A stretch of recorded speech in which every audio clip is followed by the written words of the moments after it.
what I'm wearing. It's nice.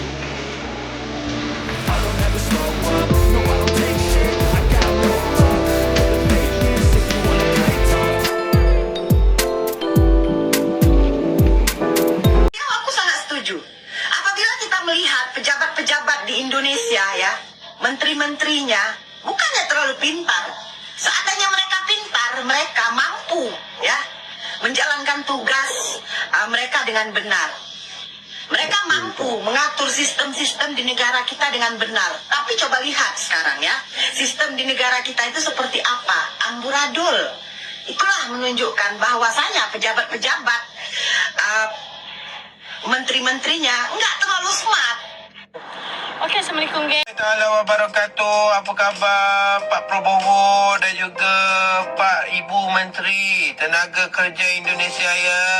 Apa khabar semuanya? Moga sihat-sihat selalu ya. Pak, Ibu, tolonglah tengok warga negara anda yang bekerja di Malaysia ni ya. Terutamanya pemilik akaun Jantung Pisang, All Way, dan juga Borunaga serta beberapa orang yang lain kerana mereka ini telah mengganggu-gugat ketenteraman awan di Malaysia, menjadi provokator yang mana sekarang ini ada di kalangan warga negara Malaysia bergaduh sesama sendiri, ada yang membela mereka, yang membuat tuduhan, fitnah, kata-kata hamun kepada warga negara sendiri, dan apabila warga negara membalas, mereka disokong oleh warga negara tempatan yang menyokong mereka. Dan sekarang ini berlaku semakin besar pergaduhan sesama warga negara Malaysia sendiri. Mohon diambil tindakan secepatnya supaya kekacauan ini dapat dihentikan dengan kadar yang segera. Yo, minasan konnichiwa, apa kabar semua? What up, how you guys doing?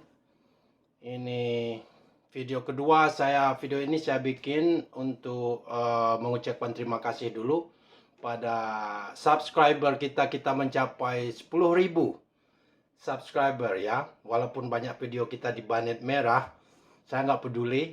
Subscriber ini buat saya membuktikan bahwa banyak sekali orang Indonesia itu sebenarnya yang sakit hati, yang kesel, yang merasa lucu atau gimana dengan ulah netizen Malaysia.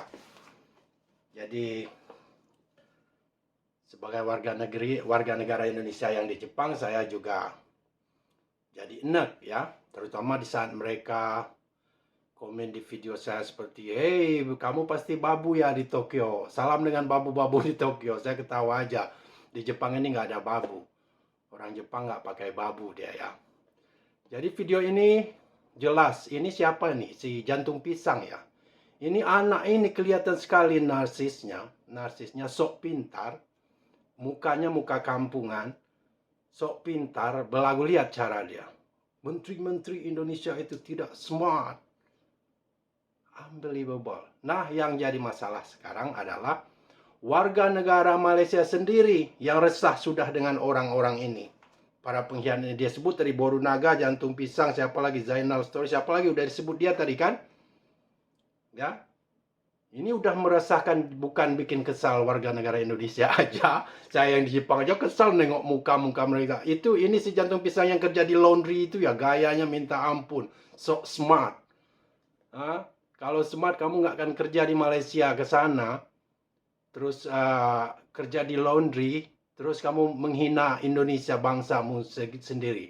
Nah, sekali lagi saya ngomong, KBRI ini ngapain aja? Sekarang orang Malaysia sendiri yang resah meminta kepada Pak Prabowo, kepada Menteri, kepada KBRI, cabut ini orang. Kalau perlu cabut pasportnya, biarin aja dia jadi stateless, nggak punya negara. Itu hukuman yang tepat bagi mereka. Karena apa? Kalau mereka hanya umpamanya supporter bola, cuma mengejek-ngejek bola, orang supporter antar supporter, nggak menyangkut paut dengan menteri, presiden, nggak apa-apa. Mereka ini kelihatan bodohnya karena mereka nggak tahu batas the cross line. Nggak tahu mereka batas-batas yang bisa membahayakan mereka. Itu namanya undang-undang ITE, saya jamin mereka nggak tahu itu. Itu kesannya mereka itu sudah harassment. Ya. pembunuhan karakter. Yang dia bikin joke, ya, yang mereka ketahuan itu presiden dan menteri, wakil dari sebuah negara besar seperti Indonesia dan negara mereka sendiri. Kelihatan sekali. Saya kok fenomena minion begini adanya cuma di Malaysia begitu loh. Heran saya. Dan abang Malaysia tadi ini yang punya otak bagus ngomong. Orang Malaysia sendiri udah ribut antar mereka. Ada yang banyak protes, orang ini mengadu domba. Kami nggak suka mereka tinggal di sini. Cabut aja izin kerja mereka di sini. Sementara di ada side, rupanya ada grup pembacking para minion, para pengkhianat ini. Benar ada kata, memang ada grup pembackingnya, ada grup ini membela mereka sehingga antara orang-orang Malaysia ini saling berantem sekarang, saling adu domba. Saya melihat satu video juga tadi, dia ngomong satu minion baru, tak siapa itu namanya. Dia, rakyat Indonesia ketar-ketir karena ada film yang syuting di Malaysia. Padahal Indonesia itu udah sering juga dulu film-film internasional syuting di sana. Ini sangat yang resah itu, kalau kita warga Indonesia ketawa aja ngelihat gimana bodoh mereka, gimana mereka menjadi pengkhianat bangsa cuman gara-gara kerja di Malaysia. Nah, kalau kerja mereka juga hebat, gaji ratusan juta. Ini mbak si jantung pisang, tengok sekali mukanya, sok pintar, yakin, overconfident. Ini sedikit narsis saya lihat masalahnya. Narsis dia, merasa dia pintar, merasa dia hidup di Malaysia itu dia bebas menghina bangsa sendiri, merasa dia bisa lepas dari hukum. Saya heran. Bodohnya itu luar biasa loh. Dan masalahnya sekarang, orang Malaysia sendiri itu udah terpecah rupanya. Ada yang berakal sehat, yang pintar, udah resah dengan cara mereka menghina bangsa Indonesia. Tapi secara tidak langsung rupanya memang ada pendukungnya. Jadi dua kubu ini berantem sekarang gara-gara si Boru Naga jantung. Coba perhatikan orang, maaf saya bukan mau menghina. Bisa kita lihat level intelijensinya. Memang 15 ringgit semua IQ-nya. Kalau Malaysia itu memberi dia nggak usah kerja, dibayar ratusan juta, kerjanya cuma untuk buzzer Indonesia, saya masuk akal juga. Ini kerja di laundry, ya.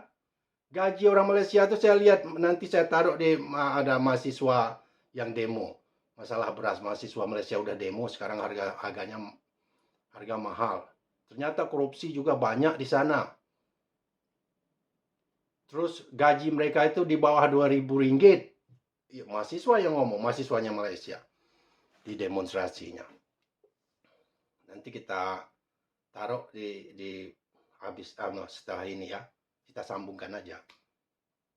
Saya luar biasa sekali cara mereka si pengkhianat minion ini.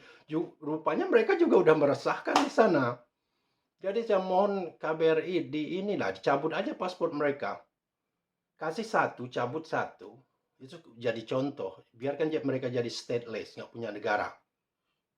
Saya mau tahu mau pulang kemana. Habis izin tinggal mereka di Malaysia gimana?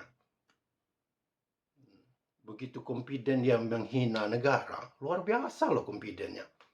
Seolah-olah mereka itu untouchable, seolah-olah mereka itu nggak bisa di-search, seolah-olah mereka itu nggak bisa dikasih tahu.